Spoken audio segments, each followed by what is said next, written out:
जय हिंद प्यारे बच्चों। अब तक आपने अपनी आरोह पुस्तक के कवि गोस्वामी तुलसीदास के लक्ष्मण मूर्छा और राम का विलाप काव्यांश का जो भाग पढ़ा, उसके आगे का भाग लेकर आज हम प्रस्तुत हैं। उस काव्यांश को आप देखिए और समझिए। सुत बित नारी पवन भवन परिवारा, होहि जाहि जग बारहि बारा। अस विचारि जिए जागहु ताता, मिलई न जगत सहोदर भ्राता। जथा पंख बिनु खग अति दीना, मणि बिनु फनि करिवर करहीना। अस मम जीवन बंधु बिनु तोही, जो जड़ देव जीवावे मोही। जे हूँ अवध कवन महुलाई, नारी हेतु प्रिय भाई गवाई। बरु अप जसु सहतउ जग माही, नारी हानि विशेष सती नाही। इसकी कठिन शब्द अर्थ देख लीजिए। वित्त, वित्त का अर्थ है धन। हो ही जाही, हो जाते हैं। बारही बारा यानी कि बार बार। अस, अस का अर्थ है ऐसा, इस प्रकार से। विचारी, विचार करके, सोच विचार करके। जिए, जिए का अर्थ है मन में, हृदय में। ताता, भाई, ताता का अर्थ भाई। सहोदर, सगा। भ्राता, भ्राता का अर्थ है भाई। जथा, जिस प्रकार से। बिनु, बिनु का अर्थ है के बिना। दीना, दीना यानी कि दीन, दीनहीन। मणि, मणि का मतलब है मणि।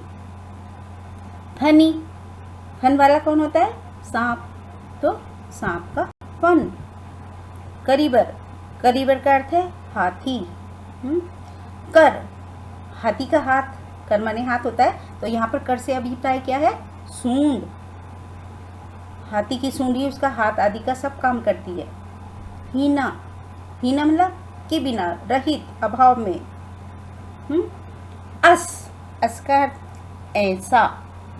मम, मन का अर्थ है मेरा। तो ही, तो ही का अर्थ है तेरे। जो, जो से अभिप्राय है यदि। जड़, कठोर। देव का अर्थ है भाग्य, जियावे, जीवित रखे। अब इसका संदर्भ सहित भावार्थ समझ लीजिए, व्याख्या समझ लीजिए। यहाँ राम लक्ष्मण की मूर्छित अवस्था को देखकर अत्यंत भाव विह्वल राम का चित्रण किया है कि राम की स्थिति लक्ष्मण को मूर्छित अवस्था में देखकर अत्यंत दयनीय हो रही है और बहुत अधिक व्याकुल हैं, भाव विह्वल हैं, विलाप कर रहे हैं और कह रहे हैं कि अयोध्या जाकर लोगों का कैसे सामना करेंगे, उनके प्रश्नों का उत्तर कैसे देंगे। बहुत ही अपयश का सामना करना होगा। ये सब कुछ विचार करते हुए वो वर्णन, वो कह रहे हैं, क्या कह रहे हैं अपने भाई, मूर्छित भाई से?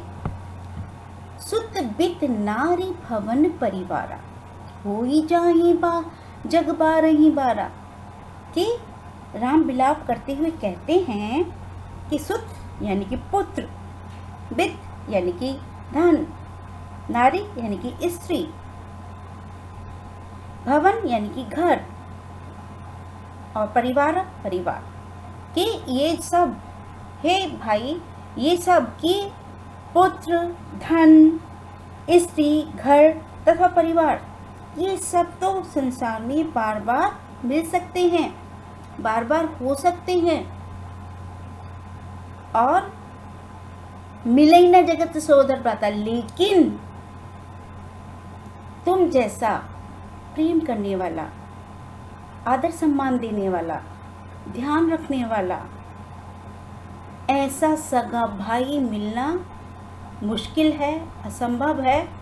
ये सब असविचारी, तो ऐसा विचार करके, ऐसा जानकर जिए जागहु ताता। हे भाई, जाग जाओ, सचेत अवस्था में आ जाओ, चेतना अवस्था में आ जाओ, मूर्छित अवस्था को छोड़ दो कि ये तुम्हारे जैसा भाई किसी भी स्थिति में मिलना संभव नहीं है। तो और सब चीज़ें और सब रिश्ते तो मिल सकते हैं, पर तुम जैसा समर्पित भाई, तुम जैसा बहुत अधिक स्नेह रखने वाला भाई मिलना संभव नहीं है। मेरी व्याकुलता को, मेरी दयनीय अवस्था को समझो और ये सब कुछ समझकर हे मेरे तात, हे मेरे भाई, तुम सचेत हो जाओ, सचेत अवस्था में आ जाओ, चेतना अवस्था में आ जाओ। फिर आगे वो अपनी स्थिति का विभिन्न उदाहरणों जैसा वर्णन करते हुए बताते हैं कि मेरी स्थिति कैसी हो गई है। कैसी स्थिति बता रहे हैं कवि यहाँ रामचंद्र जी? यहाँ जथा पंख बिनु खग अधिदीना। रामचंद्र जी कह रहे हैं कि मेरी स्थिति कैसी हो गई है कि जिस प्रकार से पंख बिनु खग अति दीना, पंख के बिना, पर के बिना, खग माने पक्षी, कि पंख के बिना, परों के बिना पक्षी अति दीनहीन हो जाते हैं। क्यों? क्योंकि बिना पंख के तो वो कुछ कर ही नहीं सकते। पंख से ही उनमें गतिशीलता है, उनमें वो चल सकते हैं, फिर सकते हैं, सारा काम पंखों से कर सकते हैं, उड़ सकते हैं। तो पंख के बिना बिल्कुल असहाय हैं, कुछ नहीं कर सकते, कोई मतलब ही नहीं है उनके जीवन का। तो जिस प्रकार से पंख के बिना पक्षी अत्यंत दीनहीन हो जाता है, मणि बिनु फणी, मणि यानी कि मणि के बिना फनी माने फन वाला सांप, जिस प्रकार से मणि के बिना सांप का भी कोई महत्व नहीं है, सांप भी बिल्कुल व्यर्थ है। और करिवर करहीना, करिवर यानी कि हाथी, कर का अर्थ वैसे हाथ से होता है, पर यहाँ पर उनके सूंड से है।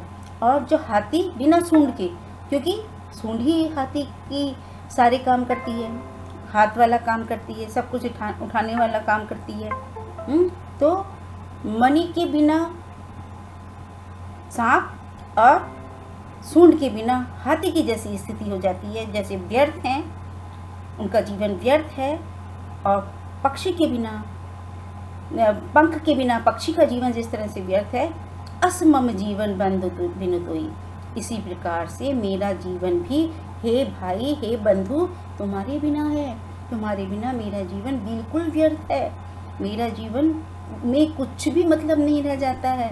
जो जड़ देव जीवावे मोई, मुझे पता नहीं क्यों कैसे देवता अभी तक जीवित रखे हैं, तुम्हारे बिना मेरा जीवन भी वैसा ही दीनता युक्त होगा जैसे कि पंख बिन पक्षी, मणि विहीन सर और सूंड बिना श्रेष्ठ हाथी अत्यंत दीन हो जाते हैं। और मैं अयोध्या वापस किस मुँह से जाऊंगा? जी हाँ हूँ अवध कवन महुलाई, कि मैं अयोध्या, अवध मतलब अयोध्या, अवध कवन महुलाई, क्या मुँह लेकर वापस जाऊंगा? नारी हेतु प्रिय भाई गवाई, कि पत्नी के कारण, नारी हेतु मतलब पत्नी के लिए अपने प्रिय भाई को गवा दिया। अयोध्यावासी, अयोध्या के लोग मुझ पर ये प्रश्न चिन्ह करेंगे कि अपने, अगर मैं तुम्हारी से तुम जीवित नहीं होते हो और मैं अयोध्या वापस जाता हूँ, तो अयोध्यावासी मुझ पर यही प्रश्न करेंगे कि अपनी पत्नी के कारण अपने प्रिय भाई को गवा दिया, जो भाई हर स्थिति में साथ दे रहा था। तो मैं क्या मुँह लेकर अयोध्या वापस जाऊंगा कि पत्नी के कारण अपने भाई को गंवा दिया, भाई को भाई नहीं रहा।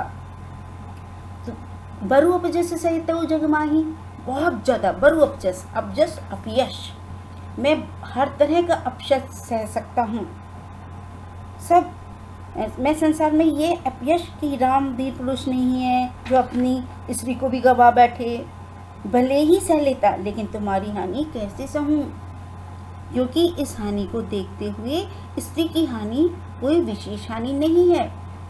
नारी हानि विशेष क्षति नहीं, स्त्री की हानि कोई विशेष हानि नहीं है।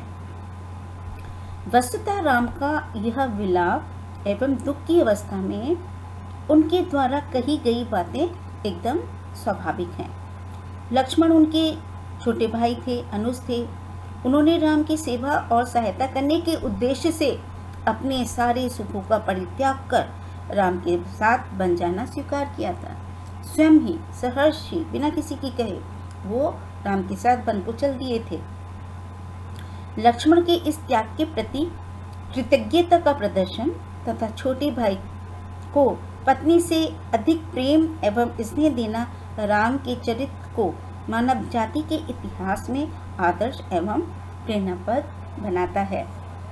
नारी हानि विशेष क्षति नहीं कहने में स्त्री की महत्ता कम करने का भाव नहीं है, अपितु यह राम के अपने छोटे भाई के प्रति अपार स्नेह एवं उसके संभावित वियोग से उत्पन्न होने वाले कष्ट को सोचकर कहा गया स्वाभाविक कथन है, क्योंकि उन्हें ये लग रहा है कि अगर मेरा ये छोटा भाई ना रहा तो स्त्री का वियोग उतना बड़ा नहीं है जितना कि इस छोटे भाई का न रहने पर वियोग होगा, स्थिति होगी। राम ने इस काव्यांश में भातृ प्रेम का एक उदात्त स्वरूप मानव समाज के सम्मुख उपस्थित किया है। इसका काव्य सौंदर्य समझ लीजिए। तुलसीदास ने यहाँ राम के विलाप कथन के माध्यम से समाज के सम्मुख भातृ प्रेम का एक अनुपम आदर्श प्रस्तुत किया है। राम लक्ष्मण जैसे स्नेहिल एवं कर्तव्यपरायण भाई की तुलना में पुत्र, स्त्री, घर, परिवार आदि से प्राप्त होने वाले सुख को महत्वहीन मानते हैं। और काव्यांश की भाषा परिनिष्ठित अवधि है।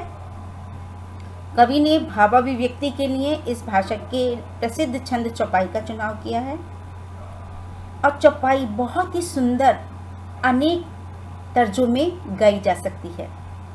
बहुत सुंदर विभिन्न तर्जों में गाई जा सकती है।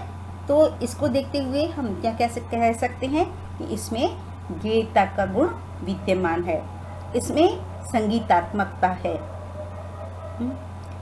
काव्यांश में अलंकारों का भी प्रयोग सर्वत्र देखने को मिलता है।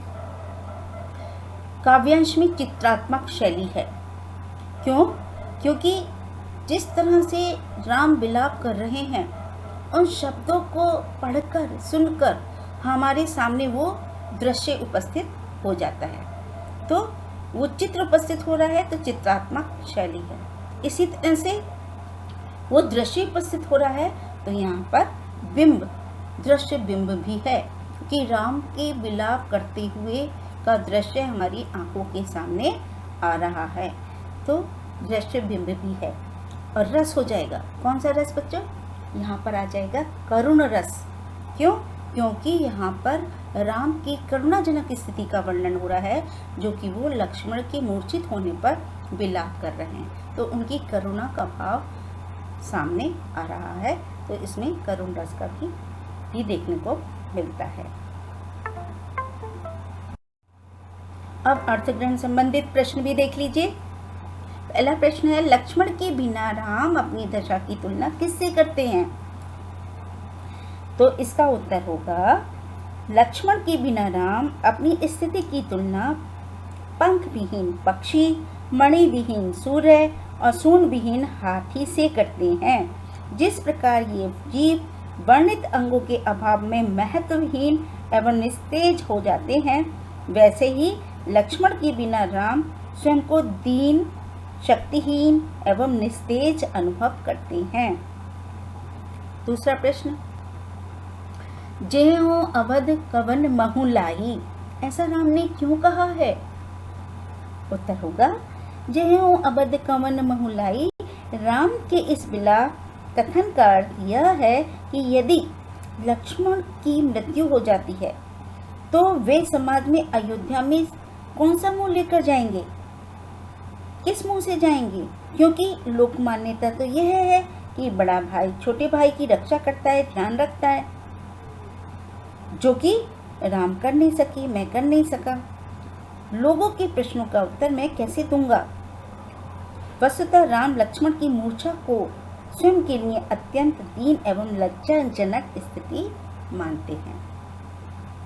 अगला प्रश्न, मिलई न जगत सहोदर भ्राता के माध्यम से राम क्या कहना चाहते हैं? इसका उत्तर इस तरह से होगा कि मिलई न जगत सहोदर भ्राता के माध्यम से राम ये कहना चाहते हैं कि संसार में तुम जैसा स्नेह, समर्पण, आदर देने वाला भाई मिलना दुर्लभ है, संभव नहीं है। वास्तव में इस पंक्ति के माध्यम से राम के भातृ प्रेम का आदर्श प्रस्तुत हुआ है। अगला प्रश्न, नारी हानि विशेष क्षति नाही, राम का ये कथन आपकी सम्मति में कैसा है?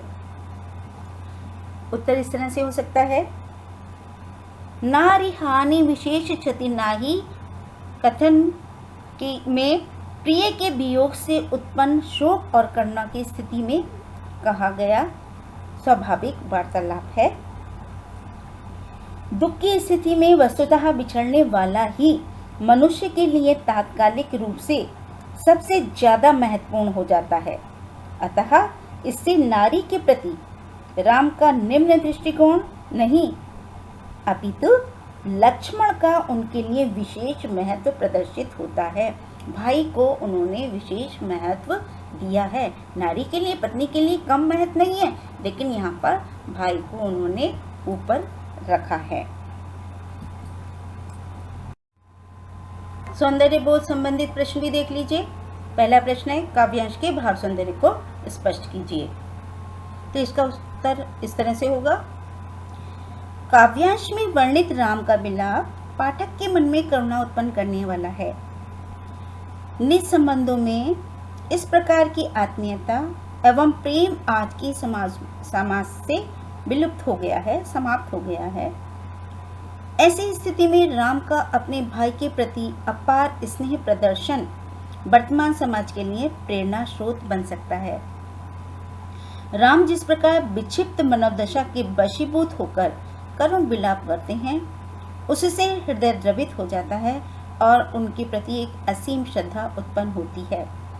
पूरे काव्यांश में राम का लक्ष्मण के मूर्छित होने पर बहुत ही कारुणिक विलाप है, जिसमें उन्होंने हृदय को द्रवीभूत करने वाला करुण विलाप किया है। अगला प्रश्न, लक्ष्मण के बिना राम की दशा कैसी हो गई है? कवि ने किन चीजों से तुलना की है? उत्तर होगा, लक्ष्मण के बिना राम की दशा पंख विहीन पक्षी, मणि विहीन सर और सूंड विहीन हाथी जैसी हो गई है। अगला प्रश्न, काव्यांश में प्रयुक्त भाषा कौन सी है? इसका उत्तर, काव्यांश में अवधी भाषा का प्रयोग हुआ है।